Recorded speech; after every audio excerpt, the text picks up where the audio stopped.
खबर राजधानी पटना से है, जहां पुलिस ने कोतवाली और बुद्धा कॉलोनी थाना के पुलिसकर्मियों पर हमले के आरोप में कुख्यात चवन्नी समेत 4 लोगों को गिरफ्तार कर लिया है। गिरफ्तार लोगों में 2 महिलाएं भी शामिल हैं। 10 नवंबर की रात कोतवाली थाना क्षेत्र के कमला नेहरू नगर में एक बच्ची की गुमशुदा के मामले में पुलिस जब अपराधी चवन्नी को गिरफ्तार करने पहुंची, तब चवन्नी ने स्थानीय लोगों की मदद से पुलिस पर हमला बोल दिया, जिसमें कोतवाली थाने का एक दरोगा, एक एसआई और बुद्धा कॉलोनी थाने का एक जवान जख्मी हो गया था। इस दौरान चवन्नी भी जख्मी हो गया था, जो चोरी छिपे अपना निजी अस्पताल में इलाज करा रहा था। पुलिस ने गुप्त सूचना के आधार पर उसे पकड़ लिया। पुलिस की कार्रवाई की जानकारी डीएसपी लॉ एंड ऑर्डर ने दी। देखिए, परसों रात्रि में पुलिस कोतवाली पुलिस गई थी एक रेड करने, जिसमें कि बुद्धा थाना का भी पुलिस साथ में थी। वो रेड इसलिए थी कि एक बच्ची छोटी सी थी जिनका मिसिंग हुआ था। मिसिंग होने के बाद कुछ संदेही पकड़े गए थे, जिनका फोटोज भी लोग बरामदगी हुई थी। तो उसी आलोक में या उनकी निशानदेही पर ही कमला नेहरू नगर में पुलिस रात्रि में रेड करने गई थी। और वहाँ पर पहले से भी किसी कांड में, पिछले 3-4 कांड में वांछित अभियुक्त भी रहे थे। इसका एक संजीत पासवान है, अब दूसरा उसके भाई रंजीत पासवान, और तीसरा उसका एक और भाई है जो गेड़ा नाम है उसका। इन लोगों पर कुछ पहले से आपराधिक मामले भी थे, जिनके गिरफ्तारी के लिए पुलिस गई थी। इसी क्रम में लोगों ने कुछ अलग तरह से अफवाह उड़ाया वहाँ पर, और चोर करके, जिसमें अपराधी भागने में सफल हो पाए। अफवाह उड़ाने के क्रम में चूँकि लोगों के द्वारा काफ़ी पथराव किया गया था, इसमें पुलिस को भी कुछ चोटें आई थी, पथराव हुई थी तो सभी लोगों को चोटें आई थी।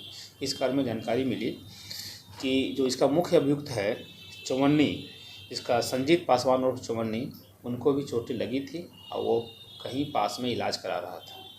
तो पुलिस, चूँकि वो मुख्य अभियुक्त इस कांड के रहे थे और वो स्मैक के धंधे में वो व्यक्ति रहा था जिसने इस बच्ची को ले गया था, और वो स्मैक के ही मामले में पूर्व के कोई केसेस में भी चवन्नी पासवान, जिसको कि हम लोग संजीत पासवान और चवन्नी वो वांछित रहे हैं, उनकी गिरफ्तारी के लिए हम लोग प्रयास कर रहे थे।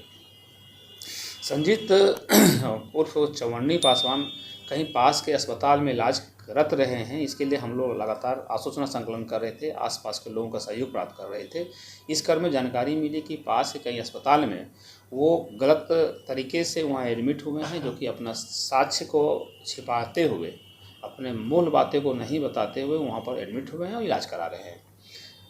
तो उसी सूचना का सत्यापन पर थानाध्यक्ष एवं उनकी टीम वहाँ पर प्रस्थान करी, वहाँ पर देखी तो वहाँ पर से जो इलाज करा रहे थे, इसमें जो नामजद अभियुक्त रूबी देवी, जो उसकी पत्नी रही हैं, अपने पति का वहाँ पर साथ इलाज करा रही थी। और जब उनको जैसे ही आभास हुआ कि पुलिस यहाँ पहुँची है, तो उन्हें जिस बेड पर से वो इलाजरत थे, उससे वहाँ चुपके से उसने अपने बाथरूम तरफ ले गया और उसको बाहर से कुंडी लगा दिया। तो इस तरह से उनकी सरताना अंदाज वहाँ अस्पताल में भी की जा रही थी। तत्काल वो इलाजरत थे, इसलिए पुलिस ने उसको ला करके न्यायिक हिरासत में नहीं रखा। पुलिस हम लोग ने माननीय न्यायालय को उसे सूचना हम लोग आज के दे देंगे। अभी तक इस मामले में कुल 3 लोगों की गिरफ्तारी हुई है, जिसमें एक उनकी रूबी देवी, और साथ अस्पताल में भी एक और महिला थी, उनका नाम है शाहजहां खातून, और एक मोहम्मद सोनू। ये तीनों व्यक्ति की गिरफ्तारी अभी तक हुई है। कुछ प्राथमिकी हैं, कुछ अप्राथमिकी हैं। और दूसरा व्यक्ति जो मूल व्यक्ति हैं, जो चवन्नी उर्फ संजीत पासवान, उनकी अभी वर्तमान में लड़त है, और उनकी हम लोग माननीय न्यायालय को सूचना देकर के आगे कार्रवाई कर रहे हैं। शहनाज खातून, चूँकि इसमें जो अभी तक के जो संज्ञान में आया है मामला, तो शहनाज खातून, हालांकि हमने जो बात किया है उनसे, तो उन्होंने कहा है कि हमारा पति कहीं चाय बेचते हैं, लेकिन वो साथ में अस्पताल में थे। आसपास के लोगों के द्वारा जो जानकारी दी गई है कि शहनाज खातून का भी इसमें एक अहम रोल रहती है, और वो कहीं न कहीं संजीत पासवान और चवन्नी के साथ काफ़ी नज़दीक भी है। स्मैक के धंधे में संलिप्त है ये? अभी तक तो जानकारी यही मिल रही है। हम लोग आगे काम कर रहे हैं। तत्काल हम लोगों ने इसको डिटेन कर लिया है। आगे हम लोग माननीय न्यायालय के पास स्थापन करेंगे। और नेक्स्ट पॉइंट इसमें जो सबसे इम्पोर्टेंट ये है, मैं इसे पहले बच्चे के पास संबंध ब्रीफ करूँगा, लेकिन पहले नेक्स्ट जो इम्पोर्टेंट पॉइंट ये है कि चवन्नी का हम लोग ने अकाउंट का भी पता कराया है, जहाँ पर कि ये अपना जानकारी यह मिली थी कि जो स्मैक खरीदते थे इनको यूपीआई भी करते थे, यूपीआई के माध्यम से भी स्मैक का बिक्री करता था। तो ये एक तरह से सिंडिकेट, ये काफ़ी ऑर्गेनाइज गैंग हो चुका था और इसको हम लोग बहुत समय से लगातार प्रयासरत थे। आप लोगों को भी इस बात की जानकारी भी है। बड़े तस्कर में आएगा निश्चित रूप से अभी तक हम लोगों ने 2 अकाउंट इसका फ्रीज कराया है। आगे भी हम लोग इस पर जांच कर रहे हैं और भी चीज़ें अब देख रहे हैं कि इनके कहां से किस किस अकाउंट से इनके पास पैसे आए हैं और इन्होंने किसको किसको दिया है। इस बिंदु पर भी हम लोग जांच करेंगे। संपत्ति को जो भी अपराध में इसमें रूल्स हैं कि जो भी अपराध से जनित संपत्ति है उसको जब्त करने का प्रावधान है। हम लोग आगे की इस पर कार्रवाई करेंगे। आप पूछ रहे थे बच्चे की बरामदगी के संबंध में, अभी तक उनकी बरामदगी नहीं हो पाई है क्योंकि जो व्यक्ति पकड़े गए हैं उनको हम लोग माननीय न्यायालय में उनको अग्रसारित किया है।